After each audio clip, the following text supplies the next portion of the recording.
నమస్తే రమగారు. నమస్తే చేయదు. రమగారు, ఏదైనా మంచి స్టోరీ చెప్పండి. డబ్బు ఎవరికి చేయదు, ఎవరికి కాదు చేయదు రమగారు. కాదు. పసి పిల్లల దగ్గర నుంచి అందరికీ డబ్బులే కావాలి. అదే అసలు అదేంటో తెలియని పిల్లలకు కూడా కావాలి. కావాలి. మామూలుగా వేలు ఉన్నవాడికి, వందలు ఉన్నవాడికి వేలు కావాలి, వేల వాడికి లక్షలు, లక్షల వాడికి కోట్లు, కోట్ల వాళ్ళకి కోటాను కోట్లు. అంతే. ఎంతున్నా ఇంకా ఇంకా సంపాదిద్దాం, ఇంకా సంపాదిద్దాం, ఇంకా గ్రాప్ చేద్దాం, ఇంకా లాగేసుకుందాం, ఇంకా మింగేద్దాం, ఇంకా హడపాయించేద్దాం, అలాగే అనిపిస్తుంది. ఇందులో ఉచితంగా వస్తుంది అనుకో, అబ్బాబ్బా, అసలు ఉచితంగా వచ్చేది మరీను కదా, ఎంత వచ్చినా సరిపోదు. అలాంటి ఒక కథ చెప్తా. పూర్వం అంటే అదేదో రాజ్యానికి తిమ్మరాజు గారని ఒక రాజుగారు ఉండేవారు. తిమ్మరాజు గారు భలే ఉదారుడు. వాళ్ళ దగ్గర పనిచేసే వాళ్ళకి ధారాళంగా డబ్బు ఇచ్చేవట్ట ఆయన. వాళ్ళకి రాక్ కాసులు లేవు, వెండి కాసులు లేవు, బంగారు కాసులే. పుష్కలంగా జీతాలు ఇచ్చేవాడు. ఎంత సంపాదించుకునే వాళ్ళు అందరి దగ్గర డబ్బులు ఉండేవి. ఆ ఊళ్ళో బీదవాళ్ళు లేరు. ఒక పని చేసేవాడు ఉండేవాడు, ముత్తయ్యకి బాగా ఇచ్చేవారు. ఆ ముత్తయ్యకి బంగారు కాసు ఖర్చు పెట్టడం ఇష్టం ఉండేది కాదు.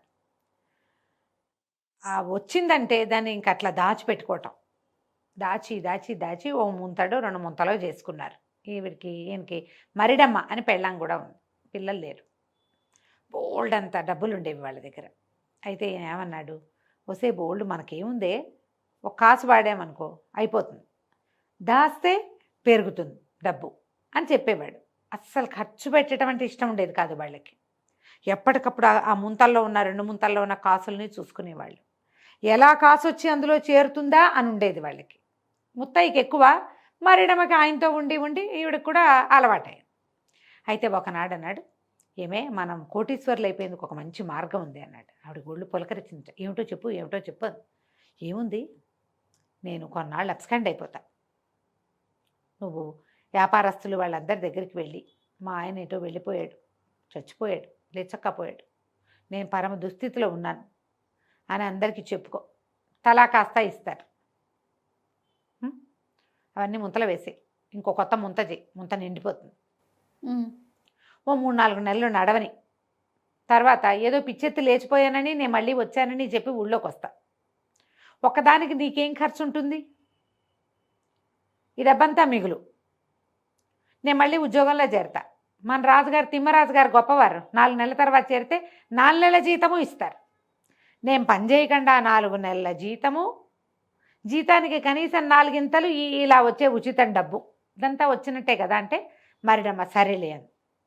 ఒకరోజు సాయంత్రం ఏదో మతిపోయినట్టుగా ప్రవర్తించి పనిలో వీడెక్కడికో లేచక్కపోయాడు. ఈ ముత్తయ్య ఈవిడ లబోదీబోమని ఏడ్చింది. 10 రోజులు గడిచింది. ముత్తయ్య ఏడంటే ఎక్కడికో వెళ్ళాడు, రాలేదని ఏడుపు మూతి పెట్టేది. అయ్యో అయ్యో అనేవాళ్ళు. అక్కడి నుంచి ఈవిడ అధికారులందరి దగ్గరికి వెళ్ళి, రాజుగారి ఆస్థానంలో బాకిట్లో నిలబడతాడు వీడు. అందరు అధికారులకి వాడు తెలుసు. అమ్మ ఆయన ఎక్కడికో లేచకపోయాడు అయ్యగారు, నా బతికేంటండి అని అడిగితే, అయ్యో ఏమిటమ్మా ఏడుస్తున్నా, ఉండు వస్తాడులే 4 రోజులు చూడు, ఇదిగో ఈ 10 రూపాయలు పట్టుకెళ్ళని 10 కాసులు, ఇదిగో ఈ 10, ఇదిగో ఈ 10, ఇదిగో ఈ 10 అని వాళ్ళిచ్చి వీళ్ళిచ్చి ఎన్ని 10లు వచ్చినాయో, ఎన్ని 5లు వచ్చినాయో, ఎన్ని 20లు వచ్చినాయో. పెద్ద పెద్ద అధికారులు అయితే 20 కూడా ఇస్తారుగా. ముంత కాదు, కొండ నిండేది. మంచి ఐడియానే. 3 నెలలు అయ్యింది.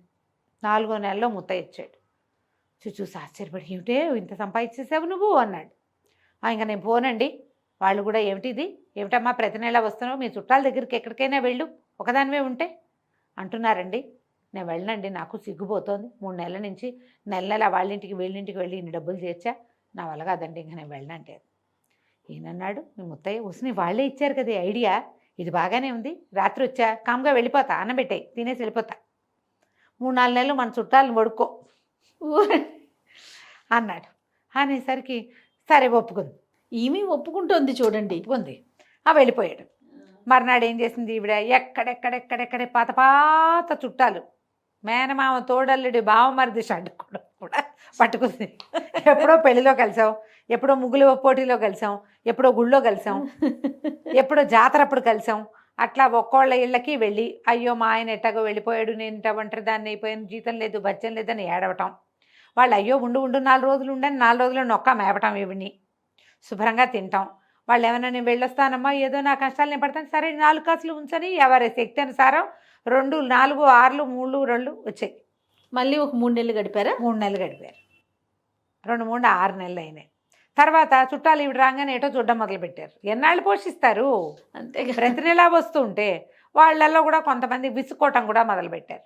ప్రతి నెలా వస్తున్నావేమిటక్కయ్యా అని ఒకడు. మా దగ్గర ఎక్కడుందమ్మా, మేమే 4 ఉన్నాం, మళ్ళీ నిన్ను ఒకదాన్ని 5వ దాన్ని నేను ఈ పూట అన్నం తిని వెళ్ళిపో అని పంపించేయటం.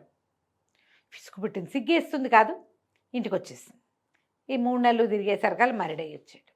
వచ్చేసరికి నేను వెళ్ళండి, వాళ్ళ దగ్గర పరుగు పోయింది, వీళ్ళ దగ్గర పరుగు పోయింది, ఇక చాలు సంపాదించింది, వచ్చేసావని చెప్దాం, ఉద్యోగంలో చేరిపో అంటే, కాదు కాదు నువ్వు ఉండు, నేను ఇంకో మార్గం చెప్తానన్నాడు. ఇక అక్కడి నుంచి పొద్దునొచ్చి పడుకునేవాడు, ఎవరికి కనపడేవాడు కాదు. సాయంత్రం అయ్యేసరికి చీకటి పడేసరికి ఎక్కడికో వెళ్ళిపోయేవాడు. రోజు ఒక ముత్యం తెచ్చేవాడు, ఒక నీలం తెచ్చేవాడు, ఓ రత్నం తెచ్చేవాడు, ఓ సంచి తెచ్చేవాడు, ఏవేవేవేవో తెచ్చేవాడు. ఒకటి ఒకటి ఒకటి అప్పుడప్పుడు అమ్మేవాళ్ళు. వాడు ఎక్కడి నుంచి తెస్తున్నాడో ఈవిడికి తెలియదు. ఒకనాడు ఒక మంచి నీలం ఉంగరంలోంచి ఊడగొట్టింది. అమ్మబోయారు మొగుడు పెళ్ళాం ఇద్దరు. అమ్మేస్తే ఏముంది, కాసులు వస్తాయి, దాచుకుంటారు. వీళ్ళు ఇంతే తింటారు, అదంతా తినేటల్లా వాళ్ళు దాచేసుకుంటున్నారు. రాజుగారి భటులు పట్టేసుకున్నారు, ఈ నీలం ఎక్కడిది మీకు, ఇది ఫలానా ఉంగరంలోది అని అనేసరికల్లా మెమ్మ బెబ్బే అన్నారు. మరి వీడు మరిడేవి కాదు, నువ్వు ముత్తైవి కాదు అని చెప్పి పట్టుకున్నారు. గడ్డం పెంచుకున్నా ముత్తైని గుర్తుపెట్టారు. పదం ఏంటి పదన్నారు. తీరా ఇల్లు సోదా చేస్తే రాజుగారి సొత్తంతా ఉంది వీళ్ళింట్లో. వాడు అంతఃపురానికి వాకిట్లో ఉండేవాడు కదా, వాడికి లోపలన్నీ ఆనుపాను తెలుసు. రాత్రిపూట వెళ్ళి సంగ్రహించుకొచ్చేసాడు, కొద్దిగా కొద్దిగా చొప్పున ఇంట్లో చేర్చేసాడు. మొత్తం దొంగ సొత్తు రాజుగారిది పోయిందంతా దొరికేసింది. కొన్ని అమ్మారు, కొద్దిగా అమ్మినవి పట్టేశారు. ఎందుకంటే ఏ కొట్టువాడు నీలం కొంటున్నాడో వాడి దగ్గరే ముత్యాలు కూడా అమ్మారు. వాడు చెప్పాడు, దొంగ సొత్తని మాకేం తెలుసు, ముత్యం పట్టుకొచ్చి అమ్మితే ఇచ్చాను డబ్బులు అన్నాడు. పట్టేశారు. మొత్తం ఇల్లంతా సోదా చేశారు. బోలెడంత కుండల్లో ముంతల్లో డబ్బులు, చోరీ సొత్తు అంతా రాజుగారిది. మర్నాడు రాజుగారి దగ్గర చేర్చారు. తిమ్మరాజు గారు చాలా గొప్ప రాజుగారు. చోరీ సొత్తుతో సహా పట్టుపడ్డాడు. ముత్తైకి ఊరే, ఆ మరిడమ్మ కూడా ఊరే వేస్తారు. మరి అంతే, దొంగతనానికి ఊరి శిక్ష ఆ రోజుల్లో. దొంగతనాలు చేయకూడదు. రాజుగారు లిబరల్గా అంతంత జీతాలు ఇస్తూ ఉంటే పేదవాడు అన్నవాడు లేడు ఆ రాజ్యంలో. పిసినారి వాడు వీడొక్కడే ఉన్నాడు, పిచ్చివెదవ. ఆ రాజుగారిని ఎలాగో ఊరేస్తారు, ఆయన అంత గొప్ప రాజు కదా అని అనుకున్నారు. మొత్తం జనం అంతా చేరారు, కిటకిటలాడిపోతుంది సభాభవనం. మొత్తం సొత్తంతా పెట్టారు. రాజుగారు అంటే 2 మూటలుగా కట్టండి తిని అని చెప్పాడు. 2 పెద్ద పెద్ద మూటలు చేశారు. ముత్తయ్య, ఎంత కష్టపడి సంపాదించావు నువ్వు, మీ ఆవిడ కూడా సాయం పట్టింది అనుకో, చెరుకో బస్తా ఎత్తుకుని ఇంటికి వెళ్ళిపోండి అని చెప్పాడు రాజు. అందరూ నిర్ఘాంతపోయారు. నీ తిమ్మరాజు గారి తెలివేమిటి ఇట్టా ఉంది, వాడు దొంగతనం చేశాడు, అబ్స్కాండ్ అయిపోయి వాళ్ళ ఆవిడ అందరిళ్ళకి వెళ్ళి రూపాయలు 10, 2, 3 వసూలు చేసింది. పైగా అదంతా పోని ఏదో ధర్మానికి ఇచ్చారు అనుకుందాం, వాడు లేడు, ధర్మానికి ఇచ్చారు. దొంగ సొత్తు ఏం తిమ్మరాజు గారు తెలివి ఏడ్చినట్టుంది అనుకున్నారు. సరే, మర్నాడు పొద్దునే ఈయన ఏదో బియ్యం కొనుక్కోవటానికి ఒక బంగారు కాసు తీసుకుని కొట్టుకెళ్ళాడు. బియ్యం అన్నారు, లేవు అని పంపించేశారు. వాళ్ళు మేము అమ్మమ్మ అని చెప్పారు. ఇక మొత్తం ఊరంతా తిరిగిన వీళ్ళకి గుప్పెడు బియ్యం ముట్టలేదు, చెంబెడు పాలు దొరకలేదు, ఏ వస్తువు కొనలేకపోయారు. డబ్బులున్నాయి. అక్కడి నుంచి చుట్టుపక్కల పల్లెటూళ్ళన్నీ తిరిగారు. ఏ పల్లెలోనూ వీడి రూపాయికి ఒక్క వస్తువు కూడా మారకానికి రాల. 5 రోజులు గడిచేసరికి ఆకలికి నకనకలాడిపోయారు. ఇంట్లో ఏవో ఉన్నాయి, పైగా వీళ్ళు కళగా 4 కొనుక్కుని పెట్టుకునే వాళ్ళు కాదు, పీనాసి వాళ్ళు. డబ్బులు దాచుకునేవారు. డబ్బు, బంగారం, ముత్యాలు, రత్నాలు అన్నీ ఉన్నాయి.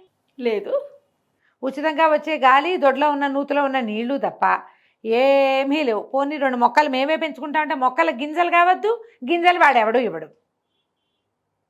బాయ్కాట్, కంప్లీట్లీ సోషల్ బాయ్కాట్ చేసి పారేశారు. ఇంకేం లేదు, ఒక్క మాట కూడా అంటల్లా.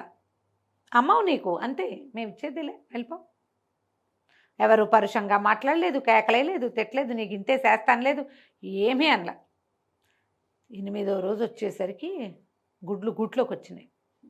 తను అన్నాడు, ఏమే పద మన చుట్టాలందరి ఇళ్ళకి వెళ్ళొద్దాం అని చెప్పి అందరిలోకి వెళ్ళి 2, 3, 5 ఎవరెవరు ఏమేమి ఇచ్చారో అందరికి అప్పచెప్పాడు. మొదట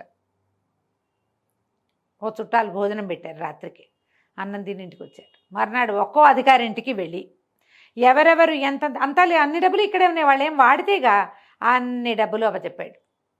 రాజుగారి చోరీ సొత్తు ఏ ఏ బిల్డింగ్ల నుంచి ఏమేమి పట్టుకొచ్చాడో మొత్తం అన్నీ ఎక్కడ తీసుకెళ్ళి అక్కడ పెట్టేశాడు. ఇక అంతే, మొత్తం అప్పచెప్పేశారు. అన్నీ అప్పచెప్పి మొగుడు పెళ్ళాం నీరసంగా వాకిట్లో కూర్చున్నారు. దేవుడా అని రాజభట్లు వచ్చారు. అన్నీ అప్పచెప్పాక రాజభట్లు వచ్చారని హడిలిపోయారు వీళ్ళు. చుట్టుపక్కల వాళ్ళు కూడా వీడు పాపం అన్నీ వెనక్కి ఇచ్చేశాడు. దొంగ సొత్తుతో కనపడ్డప్పుడు రాజుగారేమో వదిలిపెట్టాడు. ఇప్పుడు అన్నీ ఇచ్చేశాక వీడి వెంట పడ్డాడు ఏమిటి అనుకుంటే, ఈ వచ్చిన సైనికులు సంచుల్లో నుంచి చక్కగా రుచికరమైన ఆహారం తీసి ముత్తైకి మరిడమ్మకి పెట్టారు. మీరు 10 రోజులు అయి భోజనం చేయలేదు కదా, తినండి అని. ఏమి తినలా, ఏదో ఇంత తింటున్నారు, ఏం లేదు వాళ్ళ దగ్గర. శుభ్రంగా కూర్చుని తిన్నారు. రేపటి నుంచి మీరు వంట చేసుకోకర్లా, మీ భోజనం రాజప్రసాదం నుంచి వస్తుంది అని చెప్పారు. ప్రతిరోజు రాజప్రసాదం నుంచి భోజనం వచ్చేది. అంతే, డబ్బు లేవు. కానీ వీళ్ళకి డబ్బుల మీద వ్యామోహం పోయింది పూర్తిగా. ఇద్దరూ రాజుగారిని సేవించుకునేవారు. ఎక్కడుంటే అక్కడ హాయిగా కడుపు నిండా తిని నిద్రపోయేవారు. ఆ రాజ్యంలో ప్రతి వాళ్ళు తెలుసుకున్నారు తిమ్మరాజు గారు ఎంత బాగా చేశారు. వాడికి దొంగతనం అన్ని బుద్ధులు పోగొట్టేశారు, అన్నీ పోయినాయి, చక్కగా మంచిగా మారాడు. ఆ తర్వాత ఒక పెద్ద ధర్మసత్రం వెలిస్తే ఆ ధర్మసత్రానికి సేవకులుగా ఈ ముత్తయ్యని మరిడమని అక్కడే ఉంచారు. ఈ సత్రం మీది, ఇది డబ్బంతా అక్కడి నుంచి వస్తుంది, అందరికీ పెట్టండి, మీరు హాయిగా ఉండండి, మీకు పిల్లలు లేరు జల్లలు లేరు, రాజుగారిని ఇట్లా సేవించుకోండి అని చెప్పారు. ఆ తర్వాత ఇంకెప్పుడు ముత్తయ్య ₹1 కూడా వెనకేలా, కానీ ఎన్నో పుణ్యకార్యాలు చేశాడు. ఆ దారిని పోయే వాళ్ళందరికీ అన్నం పెట్టాడు. కథకంచికి మనం ఇంటికి. బా, సూపర్ స్టోరీ రమ్మగారు, బాగుంది కదా, చాలా చాలా బాగుంది. నమస్తే అండి. నమస్తే.